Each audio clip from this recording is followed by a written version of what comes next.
Anyone who comes by here in the summertime, when the rape fields are in bloom and cast their golden glow and scent across the Oderbruch, might think themselves magically transported to the distant lands of wonder, dreamt and read of as a child.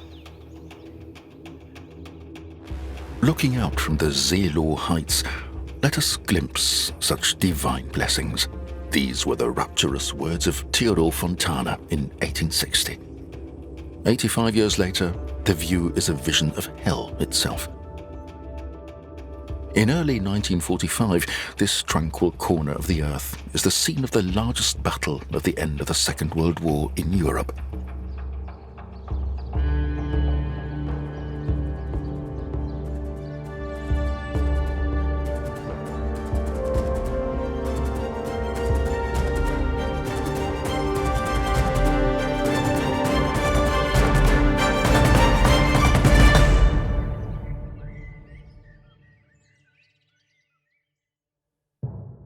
The war has lasted over 2,000 days, and as of yet, the Oderbruch has been spared. The world and the war have been elsewhere until now. 12th of January 1945, the Eastern Front is 500 miles from the Oderland. The Red Army's winter offensive begins in Warsaw on the river Vistula. In terms of men and military hardware, it's many times superior to the Wehrmacht. Its goal, the River Oder. The German Wehrmacht, after years of retreat, has weakened. Hitler has drawn hardened troops away from the Eastern Front for his high-risk counter-offensive against the Western Allies in the Ardennes at the end of 1944. That campaign has failed. The remnants of these forces have been sent to Hungary, not to the Oder. The Red Army breaks through the German lines, crosses the German border, overruns and shatters its opponent.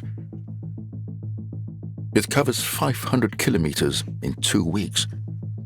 It's faster than ever before and ever since.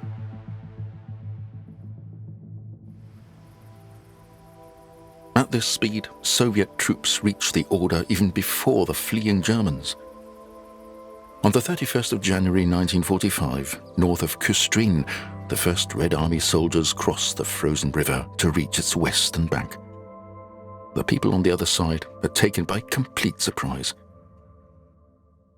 Ich war, wie gesagt, kurz vor meinem 8. Lebensjahr, als am 31.01.1945 die Rote Armee in Kienitz über die Oder kam.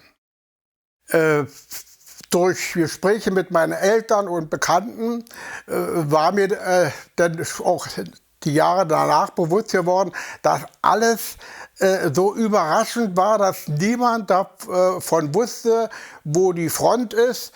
Und mit einmal hieß es bei uns in Kienitz, die Russen sind da. Meine Mutti hat bloß immer gesagt, wenn sie abends die Fenster auf hat und hat geschlafen, sie hört immer Panzer fahren. Und da hat mein Vater gesagt, das kann ja nicht sein, die Russen sind doch nicht so dicht hier dran. Die sind noch ganz weit ab. Wir haben am Abend schon, am 31. kriegten wir schon die Nachricht, dass der Russe über der Oder kommt in Kienitz. Und da sollte doch, wir haben ja unten am Damm gewohnt, bloß 60 Meter ab vom Damm, da sollte doch auf dem Damm Sperrmaschinen irgendwie gestellt werden, dass sie da nicht langfahren können. Also das war Blödsinn. Die Russen, die rinkamen, das Erste, was die machten, die Russen, die gingen an den Kleiderschrank, die hatten alle so eine Filzstiefel an. Hier kann ich mich noch genau erinnern, haben geguckt und haben dann die Bettwäsche raus zerrissen und Fußlappen gemacht, weil sie nasse Beine hatten, war ja logisch. The Oderbruch. It was Frederick the Great who drained it. Until that point, it was the river's floodplain and had been since the last ice age. It was the only province the Prussian king was able to gain by peaceful means. The Germans and their opponents now bring the stain of war there too. A country in bloom stands on the brink of desolation. Red Army soldiers are on the victory march. They've liberated their homeland and entered that of the enemy, the aggressor, the accursed Germany. Unlike Hitler, Stalin does not envisage the total annihilation of the enemy, but feelings of rage and lust for revenge, exacerbated by propaganda, find fertile ground on German soil. Senseless destruction, merciless killing, the rape of women and girls, 100,000 times over. These crimes tarnish the Red Army's mission, confirm the stereotypical frightening image of Asiatic hordes, and fuel the German will to hold firm. Mein Großvater, der hier geblieben ist, und meine Oma und Tante, die mussten das hier miterleben. Die wurden alle aus dem Dorf rausgetrieben. Über die Oder rüber. Und meine Tante und Onkel, die auch hier im Ort gelebt haben, waren schon alt. Und über die Oder, da war so moorige Gebiete. Und die konnten dann nicht mehr so, die wurden dann einfach erschossen und die mussten liegen bleiben. Und der Opa, die Oma und meine Tante, die mussten dann den Treck mitmachen, hier drüben in, was jetzt Polen ist. Als wir auf den Speicher da lagen, da war ja dann so eine Zimmer, da haben sie ja dann die jungen Frauen alle geholt und vergewaltigt. Also die kämpfende Truppe ist ja nirgends vorangegangen, wenn die das stimmt ja nicht. Das war die hinten dann. Und da habe ich dann erlebt, na wie das so war, meine Mutter, die Agnes Hirt aus Gosnönow, manche Namen vergisst man ja nicht. Deren Mann war gerade gefallen, war eine schicke junge Frau, wie ich mich so erinnern kann. Und die haben sie so vergewaltigt, die kam dann und hat dann gesagt, habe ich nur mitgekriegt, Frau Hase, die haben mich so vergewaltigt, blute wie ein Schwein, ich hänge mich auf. Und da haben wir zugeguckt, wie die sich als Junge, wie die sich erhängt hat. Strick, auf und runter, ruckzuck, Genick. Und hier meine Freundin, die war auch mit drüber, die haben sie aus dem Dreck dann rausgeholt, die war 12 Jahre, in Wald. Und dann haben die Russen ja, sich vergangen an ihr oftmals und der Dreck war weg und sie hat allein im Wald gesessen. Es waren fürchterliche Zustände und sie hat auch den Dreck nicht mehr gefunden. Dann hat sie sich alleine durchgeschlagen drüben irgendwo nach Bekannten. With dangerously open flanks to the north and south, the first Belarusian front reaches the Oder. Marshal Zhukov's troops are exhausted from the forced march westward. Their armored vehicles need repair. The front has left supplies of fuels, munitions and rations far behind. Likewise, aerial support. Berlin is only 80 kilometers from the Oder. 1.5 hours by car to the place where the war will finally end. As close as victory seems on the map, the risk for the Red Army is all the greater. They may make errors in the last kilometers, underestimate the enemy, go too far, too fast. Instead of powering through to victory, they wait for 10 weeks outside the Seelow Heights. During this time, the war begins to ravage its way through the Oderland, a meter at a time. Strengthened by his troops' success at the start of February 1945, Stalin negotiates what will happen to Germany after the war with Roosevelt and Churchill at the Yalta Conference on the Crimean Peninsula. It's agreed that the Soviet Union is to extend its sphere of influence further to the west. The red flag flying over Berlin is to confirm this as soon as possible. But to get there, a final battle needs to be won against the Nazi dictatorship. For the Germans, the Soviet halt provides time to form a new front. From every corner of the Reich, troops hasten to the Oder, substitute and alarm units. From army schools, staff divisions, bases. From the Navy and the Luftwaffe. Old men from the Volkssturm citizens militia, young men from the Reich Labor Service, 15-year-old flak helpers fresh from school. They are all fodder, padding for the gaps in the German front lines between the few fighting units that remain. One thing these makeshift groups lack above all, and an urgently important thing: experience in battle. When the ice melts, Soviet engineers build bridges. These wooden structures run for up to 1,000 meters from one river dike to the other. Soon, there are dozens of them. They can support up to 60 tons. That's enough for even the heaviest tanks. The river, the water, the drift, it no longer presents a barrier. German explosive motorboats, floating mines, combat divers, guided bombs and suicide pilots, these are just a drop in the ocean. The Red Army's engineers can repair a destroyed crossing in 2 days. German observers watch an unending stream of military hardware landing on the western bank. These bridges are the lifelines of the Soviet advance.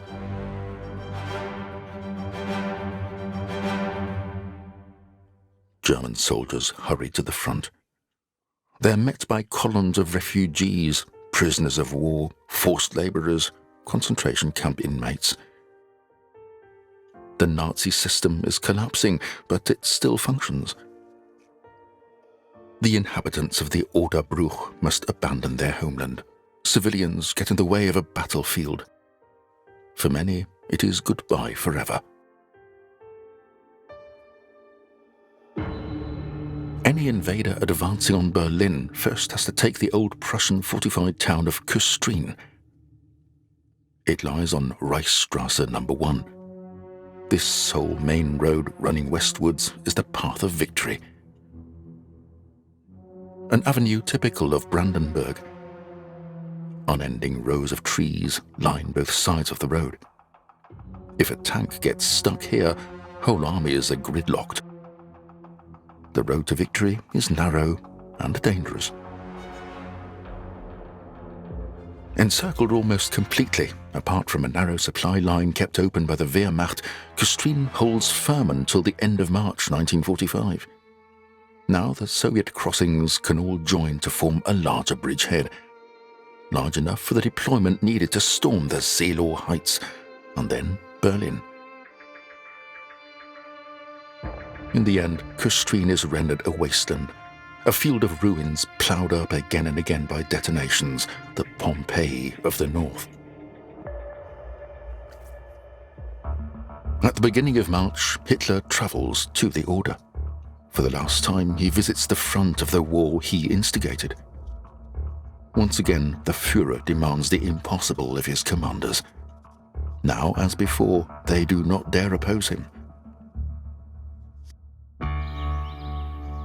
Hitler's soldiers can no longer fulfill the order of driving the Russians into the Oder.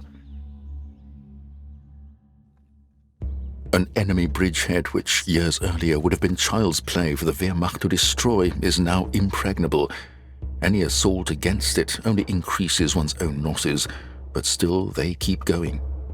For weeks on end, again and again, with weak, poorly organized forces, mostly without success.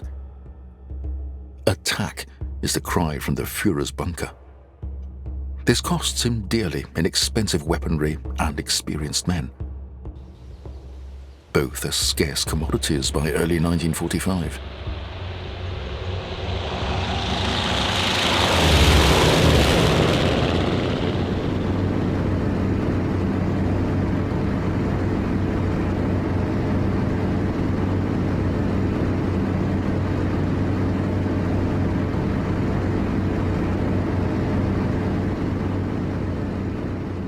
Only late on, from the end of March, does the army group have a commander who understands something about defense.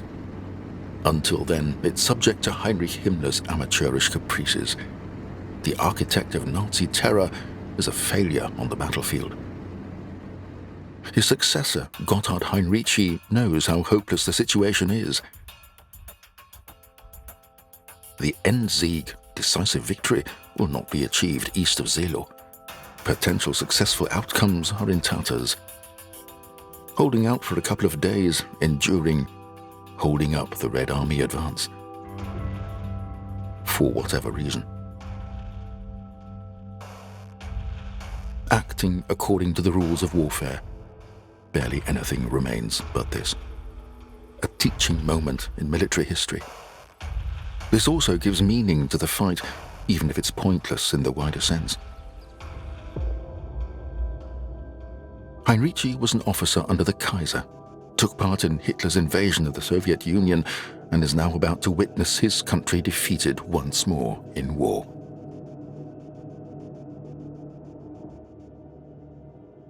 An offshoot of the Seelow Heights, the Right Vine Spur, runs up to 2 kilometers towards the Oder. Nowhere else is the Red Army closer to the heights. A path through the woods on the peak of the spur still leads to the former Soviet command post. The emplacements and dugouts are barely visible today. At the time, the Soviet military photographers took pictures of the construction works here.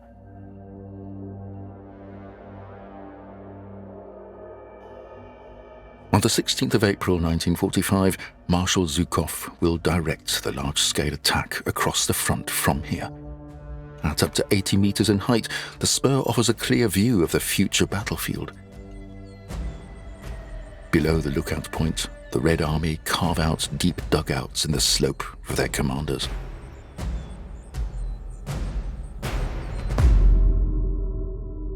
Despite always having weaker forces, the German Wehrmacht is a considerable hindrance to the Red Army. In 9 weeks, it makes between just 6 and 12 kilometers progress through the Oderbruch. In the same time frame, the British and Americans make it from Alsace to the Elbe. For the attack on the Seelow Heights, Zhukov's army needs space. And space must be bought dearly, meter by his soldiers. The Oderbruch plain is the second greatest hindrance to the Soviet advance after the river. The region offers no cover, virtually no roads leading west, and is crisscrossed by drainage channels. No jeep, lorry, cavalry unit or tank can cross these channels. Heavy machinery sinks into the soft ground of the fields between them. This is still the case today, though the vegetation has increased. At the time, the area is almost treeless, nearly bare. No movement can go unnoticed. Camouflage becomes life insurance. Soldiers take doors, windows, furniture, and household goods to hide their military vehicles from the eyes of the enemy. By day, it is often quiet in the Oderbruch. By night, the front awakens. Digging trenches and dugouts, getting weaponry into position, stacking munitions. All this takes place in the dark when the enemy is unable to see it. For weeks, the soldiers live in the trenches. Like blood vessels, they snake through the fields, linking dugouts, machine gun emplacements, and the cellars of farmsteads. Erst am nächsten Tag, als es sehr hell wurde, da haben wir dann gesehen, dass es ein Schützengraben war, knapp 1 Meter breit, nach vorne zur Front hin etwas aufgeschüttet worden und drin der Schützengraben, der lief immer zickzack, nicht gerade Graben, sondern eine Zickzacklinie, und da sind wir gelandet. Und muss man sagen, dass im Oderbruch ja zu der Zeit auch viel Wasser stand, und wir standen also mehr im Wasser als auf festem Boden. Man nickt irgendwann ein, sitzt im Schützengraben und nickt den kurz ein und wacht dann wieder auf. Und dann ist es hell oder es ist dunkel, es knallt und schießt. Wenn es hell ist am Tag, konnte man nicht rausgucken, oben musste man den Kopf eingezogen lassen. Man hört also nur die Granaten knallen und kommen und knallen. Man sieht die Panzer und die Soldaten, die dazwischen rumlaufen. With enemy trenches no more than 30 meters away, the German soldiers can hear the rattle of Soviet mess kits and Russian voices. Many of them will get closer to the enemy still, in hand-to-hand combat, or lying side by side in death. Decades later, the few survivors from both sides fall into each other's arms, tears in their eyes. members of the Soviet General Staff at a model of the Oderbruch. They draw up their battle plans on the miniature landscape. Forces, time and space are the components. Making war is a science. Later, they will scale it all up to the real battlefield. The Soviet plans to take Berlin are ambitious. Frontal assault from the Oderbruch bridgehead, breaching the Seelow Heights on the first day. Then a rapid march on Berlin. Massive superiority in numbers should guarantee victory. Stalin demands haste. His soldiers must get to Berlin before the Western Allies. A sole victory. Stalin and his generals pay no mind to the cost of life, even of their own soldiers. Hitler, likewise, gives no heed to salvation. The Führer's soldiers can expect nothing more from him. He gives them and the whole country over to destruction. If the war is lost, the folk is lost too. Because the folk has shown itself to be the weaker, and the future belongs solely to the stronger Eastern race. This is part of Hitler's Nero decree on the 19th of March 1945. In its last weeks, the Nazi dictatorship reaches fever pitch. Murder to the very last. The regime strings up the war-weary along the tree-lined avenues of the Oderland. Up to 7,000 death sentences are handed out by courts-martial in the shrinking Reich.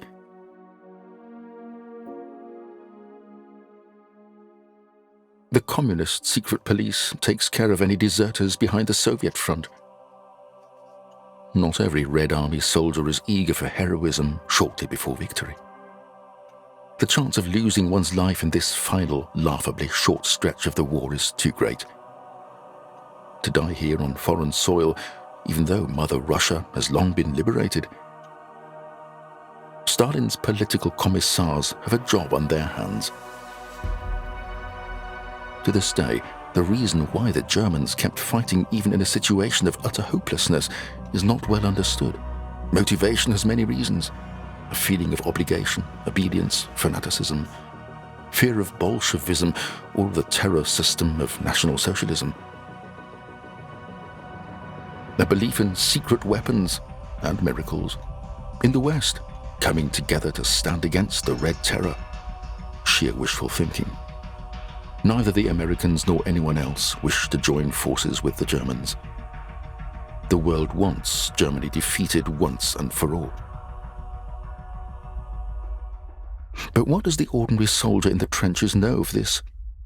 Hunkered down between the latrine and the machine gun emplacement. Wir hatten Deutschland zu verteidigen und für Volk, Führer und Vaterland zu leben und zu sterben. Und das waren eigentlich die Gedanken.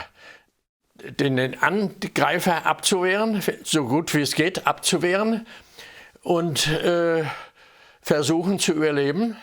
Uns wurde dann noch gesagt, wir müssten die Stellung so lange halten, bis die Amerikaner uns in den Rücken fallen.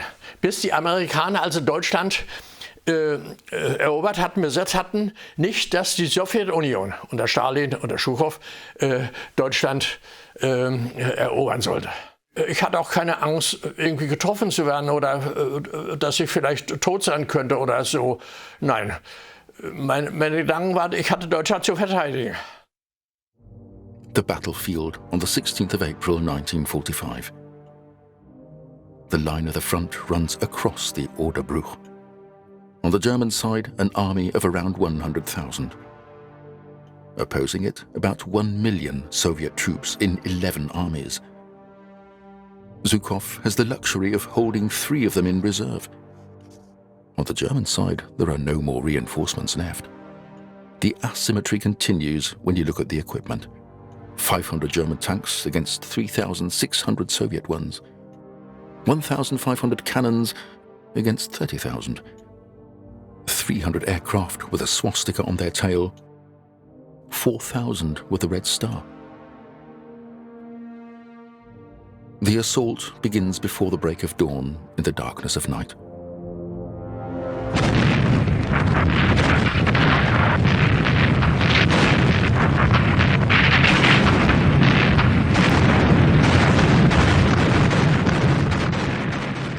Soviet artillery fires along the entire front against the Seelow Heights. For half an hour, the constant sound of cannon fire and detonations. It is the largest barrage of the entire war. In the Second World War, artillery was responsible for 70% of battlefield deaths. And the Soviet side has guns aplenty. It is its most masterful discipline, and now the Red Army has 10,000 guns, all pointing towards Seelow. A barrel points west every 3 meters. Da ging früh um 4 Uhr das Trommelfeuer los, das höre ich heute noch in meinen Ohren, das werde ich nie vergessen. Also ich weiß nicht, ich jetzt so in die Richtung war der große Rauch und die Feuer und das Trommelfeuer, da kannten sie Kinder, das ging wirklich Trommelfeuer, unendlich. Und vor allen Dingen Feuer, das war alles eine helle Feuerfront. Der Himmel war alles ein Feuermeer, ich sage, das werde ich nie vergessen. Und das Trommelfeuer dazu, das fällt mir jedes Mal wieder ein, wenn der Tag ist, nicht.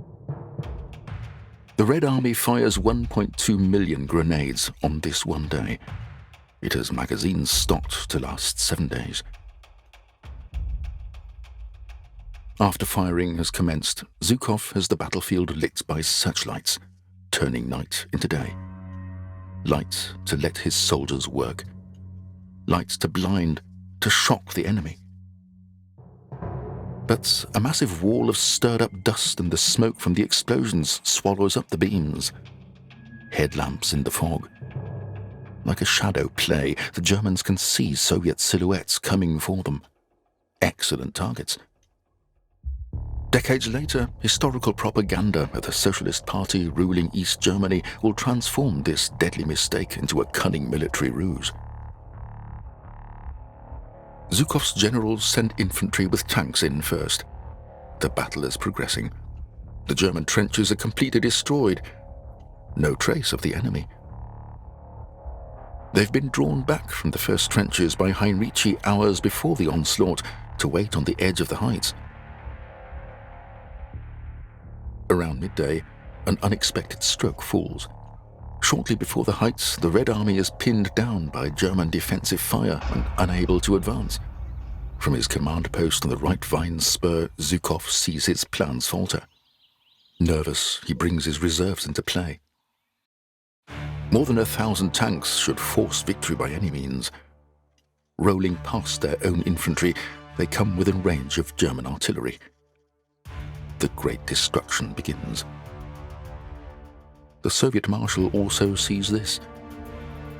The German front lasts one day. On the next, Seelow is encircled from the north. The Red Army is now on the Seelow Heights. Möncheberg, one of the last defensive positions in Heinrici's plan, falls on the 19th of April. Mehr oder weniger immer Unterbewusstsein habe ich mich hingestellt auf den Grabenrand und habe rausgeguckt, obgleich es überknallte, und habe dann gesehen, ein T-34 fast nebeneinander, fuhren die auf mich zu. Die müsste auch schon dicht dran gewesen sein, denn die Luft war ja nicht mehr klar. Und dazwischen immer Infanteristen, Leute, alles Soldaten sind. Ja, und was denkt man denn? Was macht man denn? Da habe ich nicht mehr gedacht. Da habe ich nur gedacht, umdrehen und raus. Die Stellung verlassen. Und so ist das ja auch gewesen. Da habe ich mich umgedreht, bin hinten auf die Wand und bin los, immer von Granattrichter zu Granattrichter gesprungen. Und wundere mich heute noch, dass ich das überlebt habe. Neben mir starb ein Kamerad neben dem anderen, der lag tot da. Da war für mich klar, dass es mir geht heute auch mein Leben, es geht vielleicht heute hier zu Ende. The forces fight on. In the Oderbruch and on the heights, suddenly all is quiet. A deathly silence replaces the alarms of war. Wrecked machinery and bodies are silent witnesses.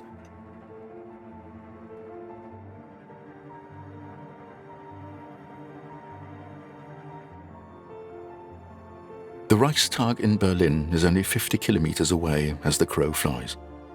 In 12 days, Zhukov's soldiers will hoist the flag of the Soviet Union on the roof, the icon of victory in the world's memory album. The fortunate extras here are survivors of the Battle of the Seelow Heights. The devastated Oderland waits for its inhabitants. Am 14. sind wir angekommen und da kamen wir auf unseren Hof, weil Schützengräben alles gebuddelt waren. Jedenfalls sind wir dann langsam zurückgefahren, wurden oft unterwegs von Russen angehalten, die uns am liebsten plündern wollten. Nun sind wir zu Hause hier angekommen, da waren wir ja sehr erschrocken. Unser Haus, alles war abgebrannt. Da waren Schützengräben von der Wehrmacht und Schützengräben von der Roten Armee, Minenfelder von da und da. Sie können sich vorstellen, was da los war. Und dazwischen die totgeschossenen, gefallenen Soldaten und die Zielleiber. Und die waren aufgegangen, meterweise. Ja, die Ratten, die rannten von rechts nach links. Die Luft, die war, als wenn sie verpestet war. Und wo wir näher kamen, ach, unser Haus nicht mehr da, Schutt und Asche. Ja. Da gab es einen wahnsinnigen Knall und eine Rauchwolke und da ist die Scheune, wo das ganze Munition gelagert wurde, explodiert. Und unsere Menschen, die da mit Pferd waren, da gewesen sind, waren alle tot. Und die Oma hat dann Typhus gekriegt, wie viele hier im Krieg, und ist dann verstorben. Wir hatten 3 Morgen Land gehabt und auf das einen Morgen Land hatten sie auch Bunker gehabt, die Sowjets. Und da sind wir in den Bunker reingegangen und da haben wir uns den Schrank und ein Bettstell rausgeholt, damit meine Mutter erstmal ein Bettstell hatte und einen Schrank aus dem Bunker.